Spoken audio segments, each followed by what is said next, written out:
Neitzel. It's a German. Gotcha. Okay. Well, I went to some high school with somebody, and they said it was Neitzel.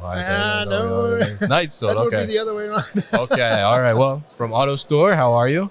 I'm doing good. Yeah, I'm excited Good. to be here. Yes, definitely. Good to talk to you here. So. Yeah, absolutely. So AutoStore, we've had AutoStore on the podcast a couple times, but tell us a little bit, brief overview for those that may not be familiar, what it is that you guys do. Yeah, AutoStore is a cube-based ASRS, automatic storage and retrieval system, the most dense storage in the industry for all the items which fit into bins.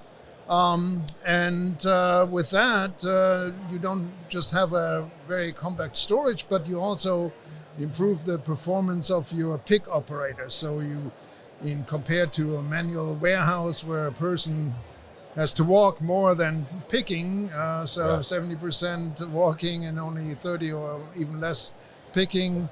Well, here the person is much more productive, can pick 300, 350 order lines an hour on a system like that. Yeah, absolutely. And definitely a great solution. And very interesting how you guys have been able to develop it and the background on that too as well. So AutoStore definitely, obviously, something that's been pretty prevalent in the industry now for a while. But very interesting roots as well, as you guys have developed from basically an internal use system to now a customer facing system that's available. But I'm curious, how have things developed? We saw some of the new innovations that you guys were showing off at ProMat, but as we head into now peak season, right? Yeah. This time of the year, what are you hearing from customers or potential customers, maybe visitors here at the trade show? What are some of the challenges they're facing and trying to address? Well, you have to differentiate between the companies who have already implemented an AutoStore and are running now into peak season. They are looking forward really to having the system because, as you know, everyone has challenges to get enough people into their warehouses, and that is really very much in the forefront during peak season. Yes, absolutely. When resources are really tight. So if you have a system where you need only 20% probably of the workforce which you had before in a manual warehouse, then you're happy that you don't have to fill those positions there. You don't have to search for that many people. And with the automation, you also are able to really bring a person in from the street basically, and within minutes have him picking orders, which you can't do in a warehouse. You need a longer training there, you need to introduce people to the structure of the warehouse, where they find something, etc.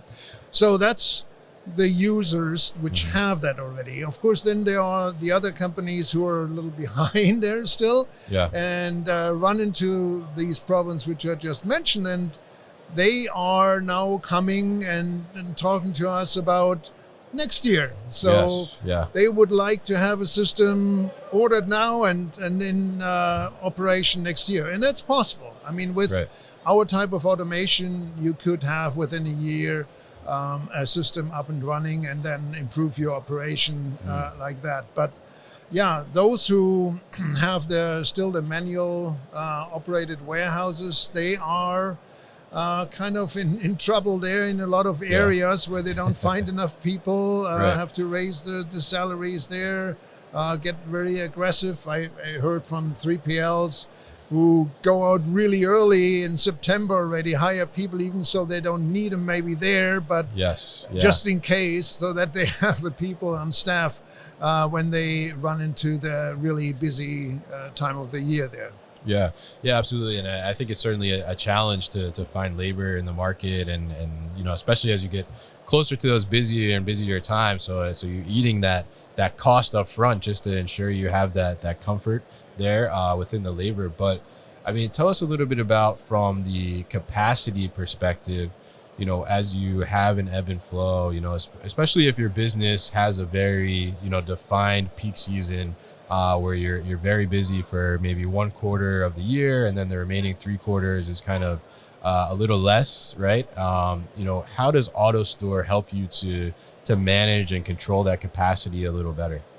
Yeah, well, first of all, when we design a system, we look out, on to the data, which the prospects at the time still give to us, and then we simulate systems for all different kind of situations. Okay. And here with automation, you can run, for example, a warehouse often just in one shift with the automation where you before with manual might have needed 2 or 3 shifts, and then have the freedom to add people, not as many as you would in a manual environment, for a second shift for the peak season. So the system, the technology supports you with that.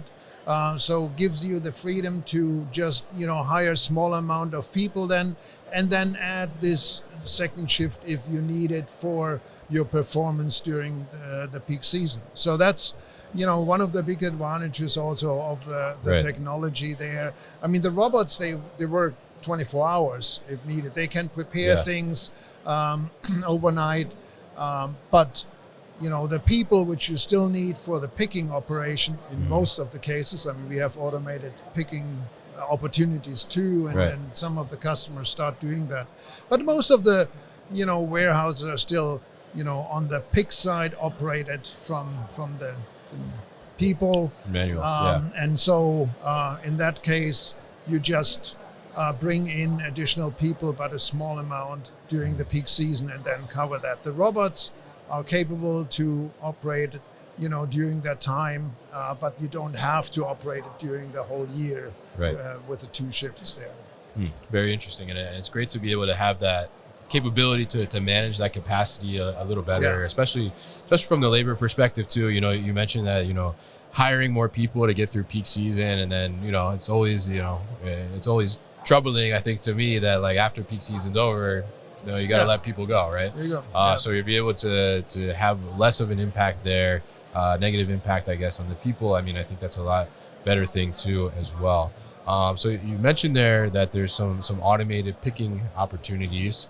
So talk to us a little bit about that, how AutoStore is maybe working with some robotic picking arms or something like that. What type of opportunities are there? You could have robots, nowadays with the, vision-based robotic picking solutions offered from a lot of robotic companies.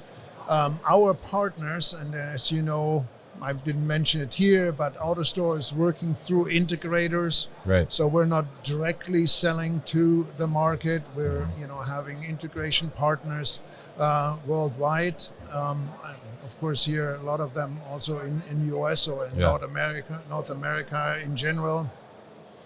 So they partner then either with some of these companies, or they have the solutions in their portfolio already themselves, so that in principle, a person could be replaced also there from a robot, which could do piece picking, into orders there.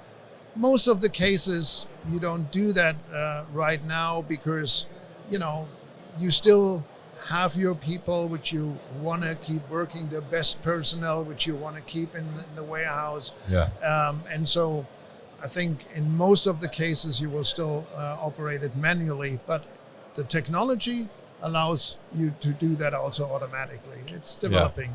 Interesting. And so that's on the picking side. I mean, I think it's definitely developing, and I've seen some of the solutions before too at some of the trade shows as well. But what about on the other side, like the inbound side, the decanting side? Is there any automation that's happening there? Yeah, I mean, a little less automation on the inbound side, right? I mean, I mentioned already the bins. You have to put everything in a bin to store it into AutoStore. If you bring in a pallet, in principle, a robot could also do that work, but usually a person is decanting, inducting into the system then there.